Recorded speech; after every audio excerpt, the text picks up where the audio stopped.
Hi everyone, welcome to my channel. So what I'm going to talk about today is the astrology of Venus in the month of December. And so really highlighting here when Venus moves into Scorpio, because that is going to pretty much dominate the entire month. So it does move into Scorpio on December 4th, but literally the day before, it actually has kind of a challenging aspect with the ruler of Scorpio, this planet Pluto.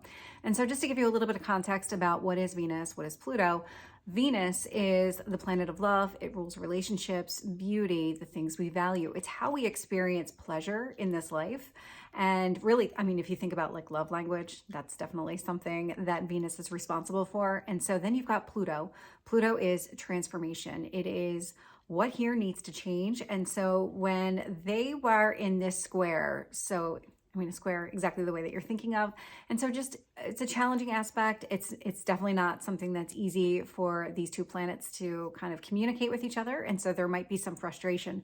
There might be something here that's been kind of shifting for you when it comes to maybe how you're experiencing love or the way that you need to experience love. There's some sort of transformation that's taking place, and it's not an easy one for sure. And so moving into the sign of Scorpio, so Pluto is the ruler of Scorpio. And so it's just kind of more of that energy. But with the Scorpio kind of influence on Venus, what's happening here is Scorpio is, this is sex and power and control issues. This could be deep emotional trauma. There's a lot of complexity in the sign of Scorpio. And one of them is transformation. It is that kind of death and rebirth.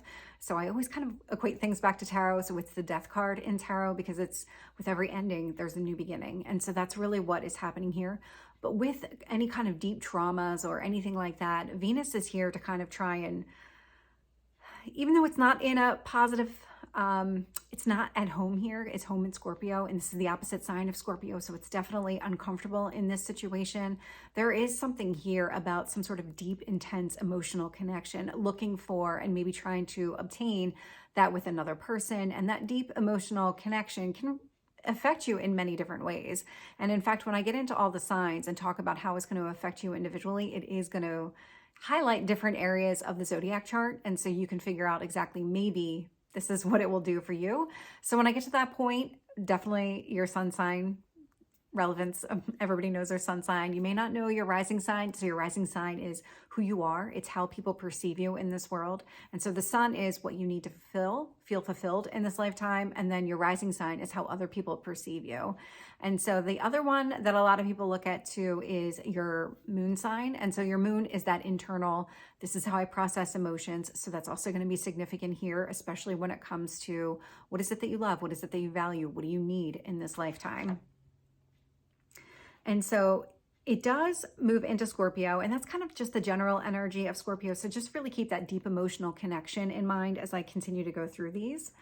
So right after it enters Scorpio, literally the next day, it's now in a trine to Saturn. And so what does that mean? And so this here is a positive aspect. However, Saturn is this planet of you need to do the work. This is all about doing the work. Nothing is going to come to you. Nothing is going to just be handed to you. That would be Jupiter. That is not the case here. And so Saturn is typically considered one of the malefic planets. I think it's more about you can overcome those obstacles and challenges. You just need to come up with a strategy because Saturn is the ruler of Capricorn. Capricorn is all about strategy, long-term strategy. So again, now we're getting into deep and emotional connections, long-term strategies here. So really thinking about that. What is it that I want in the long term? And how do I best do that for myself? How do I put myself in a situation where I'm going to get exactly what I want? And so that's kind of the way that you want to think about how I'm going through all of this energy. Like, how do you maximize all of these opportunities coming towards you? And so after it is in this trine with Saturn, so again, start thinking through your long term. What is it that you want? What kind of goals do you have for yourself? And these aren't surface level. These are deep emotional goals that you're trying to create for yourself. The next one is Venus is going to sextile Mercury on the 11th. And so this is right before Mercury stations retrograde. Mercury, planet of communication. This is how we process information. And so now what we're looking at is, it's an interesting combination because Mercury is actually in Capricorn. So when you think about that strategy that you're kind of moving into, that you've started creating roughly a week before, because when it was in this trine to Saturn, that was the 5th. And now it's in a sextile to Mercury, Mercury in the sign of Capricorn, Saturn, the ruler of Capricorn. And so now you've kind of started with, let me think about and develop some sort of long-term plan. Now you're in the stage of, what do I need to do to communicate that to the outside world? How do I express that in a way that is true to myself? And so just kind of keep that in mind too, like as you're kind of progressing through this month and what it all means. This isn't something, this is not a stagnant energy. You're not going to be just thinking things through the entire time. You're going to be encouraged to start communicating that. And again, it's right before Mercury goes into retrograde. So this is not a big window of time. Mercury goes into retrograde on the 13th. All of my times are in the Eastern time zone. So just, you might want to look it up if you're in a different time zone there. Now, 10 days later, Venus is going to be opposite Uranus on the 21st. And so Uranus is the Tower card in the tarot deck. And so this is sudden change. This is maybe uncomfortable for you. Uranus shakes things up, not for the sake of shaking things up. Uranus does this because it's trying to kind of shake something loose that no longer fits for you. And so here in this, what is it that you need to get rid of? What is it? Maybe it's about this plan that you've created, or maybe you started communicating it and you're communicating with another person and they're just not on the same page. So what here needs to be modified? What here needs to change? And modified is probably not the right word. This is like definitely some sort of sudden change that needs to take place in order for you to be able to go after exactly what you want. Now, a lot of Venus, I mean, I was picking up a lot of kind of your personal relationships. So personal relationships can be many different things. It doesn't have to be a romantic relationship. It certainly can be a romantic relationship. It could also indicate here with Uranus that maybe if you have been single, this is an opportunity that might pop up, sudden opportunity that you're no longer single. So just kind of keep that in mind.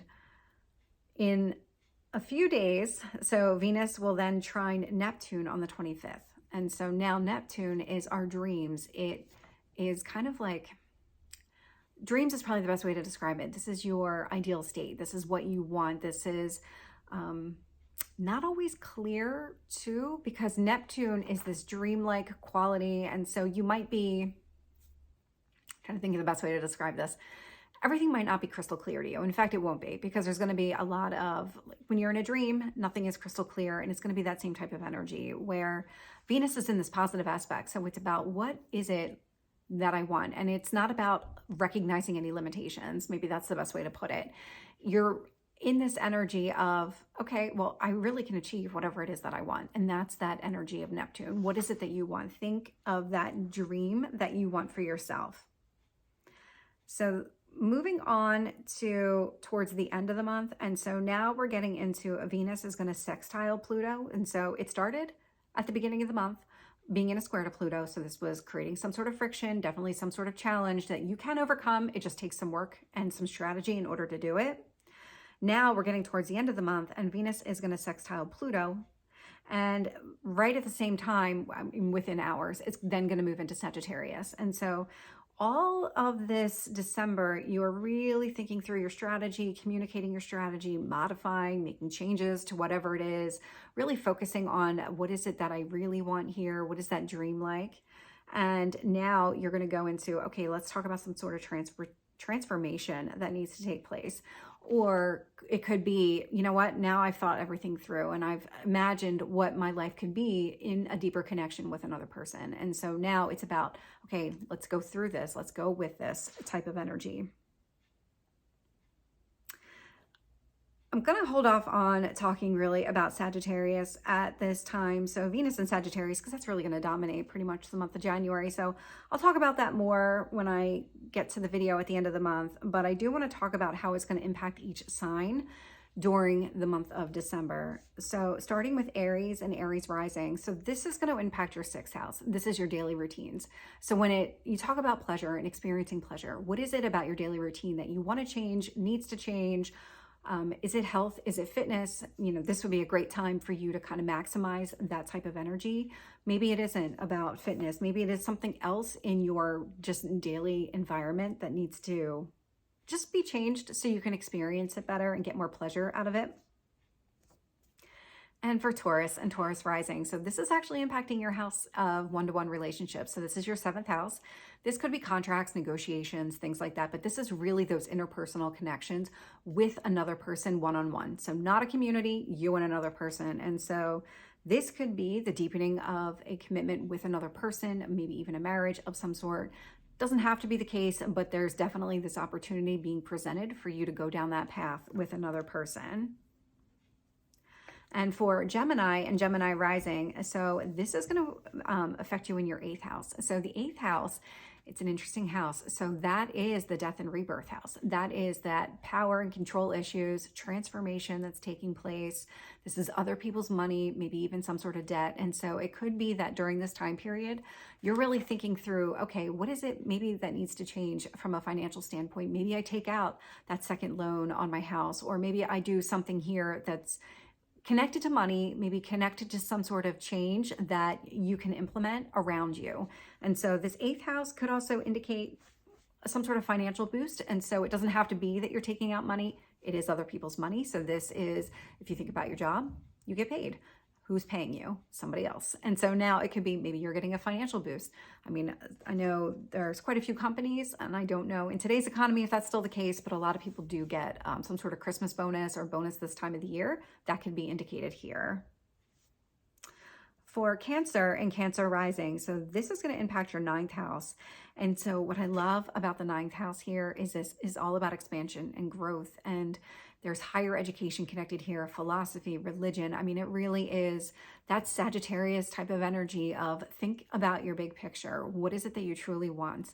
If you take that step back out of your daily life and you really focus on just kind of that big picture, what is it that I want? This is what you're being encouraged to do. How do you experience pleasure long term from that high level perspective? Don't focus on the details. It's that high level. It could even mean that maybe this is an opportunity for you to go back to school. Maybe that's something that you've been kind of pursuing. This would definitely be that type of energy where I've always wanted to do this, so I'm going to go back to school and I'm going to learn how to do it. That type of energy. For Leo and Leo rising, so this is actually going to impact your career and public reputation. And so what is it in your career that gives you pleasure? Where can you kind of grow and maybe deepen your bonds at work in order to expand and just experience pleasure in a different way? Maybe it's not so much expansion, but it is about just what do you enjoy about your job? What is it that you want to do there so that you can keep experiencing joy? For Virgo and Virgo rising, so this is going to impact your 11th house. And so the 11th house is your community. And so a little bit different than maybe other areas of the chart. So community, this would be your friends, your neighbors, maybe not neighbors so much because that really is kind of your third house, but the people that you choose to be around is probably the better way to describe it. So when you think about that, what is it that you want? What is it that you want in your connections with other people around you? I mean, 11th house community, this time of year, a lot of people are getting together. And so it could be that just a lot of shared interests. Maybe you're a part of some sort of club and you get together this time of year. And so there is this experience of just joy and pleasure that comes out of being around like-minded people and attending events just like this. And so this is definitely highlighted for you during the month of December. If you're not with anybody, I mean, there's definitely an opportunity to meet somebody, and whomever you meet would be of a like mind. This is somebody that would have some shared interests with you. For Libra and Libra rising, so this is going to impact your 12th house. And so the 12th house is about things being hidden. This is about secrets. So what this really conveys to me is that anything that if you're not in a relationship and you decide to start one, this is something where you're going to keep it private from a starting point. You're not going to really make it known, not right now. So that to me would indicate that maybe it's an early relationship, or maybe there's just something about this relationship that you just want to keep to yourselves. And so that's a lot of that 12th house energy. This could also indicate other 12th house themes would be I don't want to say necessarily isolation, but that could be highlighted here too. It might be that you need to take a step back in order to kind of regroup and take care of yourself before you put yourself back out there to the world. And that can encompass a lot of different things here. So just kind of keep that in mind. 12th house does also encompass mental health. I don't know why mental health just came to mind, but that is definitely a 12th house theme because institutions such as asylums, prisons, military, all of these things that are done behind the scenes. That's really the 12th house here. So there's something happening here, and it feels like it's very transformational in nature, where it's going to help you grow as a person. So moving on to Scorpio. For Scorpio and Scorpio rising, this is going to affect your first house. So your first house, who you are. This is how you present yourselves to the world. So it would be your physical appearance. It's how other people perceive you. So at this time, a lot of people, you might find yourself suddenly surrounded by a lot of people. People are suddenly attracted to you, want to spend more time with you. They just enjoy your company. That's the kind of energy you're going to be giving off. And that's how you're going to be perceived by other people. And there's something about this that you're really going to enjoy too. You kind of get that joy out of being around other people. And it's flattering. I mean, who doesn't love to be complimented? It's flattering. And so for Sagittarius, sun and rising, so we're looking at your second house here. And so second house, your personal finances. So 8th house, other people's finances. Second house, this is your finances. So is it that you're looking to spend money on things that really kind of create some sort of deeper connection with, maybe it's gift giving. You're buying gifts that create this deep emotional connection with another person or a group of people, or even something as simple as like buying decorations for your house. Those are second house kind of items where you're taking your personal finances and you're using them in a way that brings you pleasure. And so this can be an instance, even from an investment standpoint. Again, you're not getting money from other people, you're actually spending your money and you're doing something with your money. And so this could be even going out with friends and footing the bill, or throwing some sort of party where you invite your friends over, something here that really gives you pleasure. It could even bring back a little bit of nostalgia for you too, if that's something that resonates. And for Capricorn and Capricorn rising, so this is actually your third house. Third house, communication, siblings, this would be short distance travel. And so again, thinking about the time of year and what's happening here, you might be spending a lot of time with family. You might be doing some traveling to see friends, maybe that you haven't seen on a regular basis. A lot of just kind of being out there, being around other people, communicating with other people. This is where you're going to find pleasure during the month. And this is where you have the opportunity to develop those deeper connections. So if you have, maybe you've been estranged with some of your siblings or any of your siblings, and now this would be an opportunity to really deepen the connection there. How do we get back to where we used to be? So all of that is highlighted for you here. And for Aquarius and Aquarius rising, so this is going to be your fourth house. Your fourth house is the house of home. And so it's literally your home. In this respect, what is it about your home that you feel very connected to? Is it the people in your home? Is it your immediate family, the people that you live with? Is it maybe your ancestors and you're developing some sort of deeper connection with your ancestors, your lineage in some sort of way? There's something about this here that really kind of speaks to you on that soul level. And it is about just that deepening of a connection. Is it finding old decorations that maybe you had from childhood and just kind of putting those up all around the house, that type of energy? And so that is the energy for Aquarius. And so for Pisces and Pisces rising, and so for you, this is going to be the fifth house. Fifth house is a very fun house. So it is the house of children. So think of like play and playfulness and all that. It's also about hobbies, passions, short-term relationships. And so this would be an opportunity, again, where just like we saw in other areas and other signs here, people are going to be very attracted to you at this time. People are going to flock to you. They're going to want to be around you, spend time with you. You're going to get a lot of joy and pleasure around these short-term relationships or these passions, these hobbies, maybe even your children. There's something here where you're just really going to enjoy that time. And this is the opportunity for you to really kind of create that deeper connection with yourself and with maybe even some of the people around you. And so that's the reading for Venus entering Scorpio. And what I've done here is I've actually, and you'll see it starting December 1st in my daily tarot, I added in the description when I'm going to release all the different videos for astrology during the month of December. So I'm just going to keep doing that. When I'm going to release them is usually the day or the day before. This way you might, they're kind of fresh in mind. And so this one is probably going to go up the day before. So on the 3rd, this one will go up for Venus entering Scorpio. So I'm going to do that kind of cadence here. Let me know if that works. Let me know if you like this, and I will see you in the next video. Take care.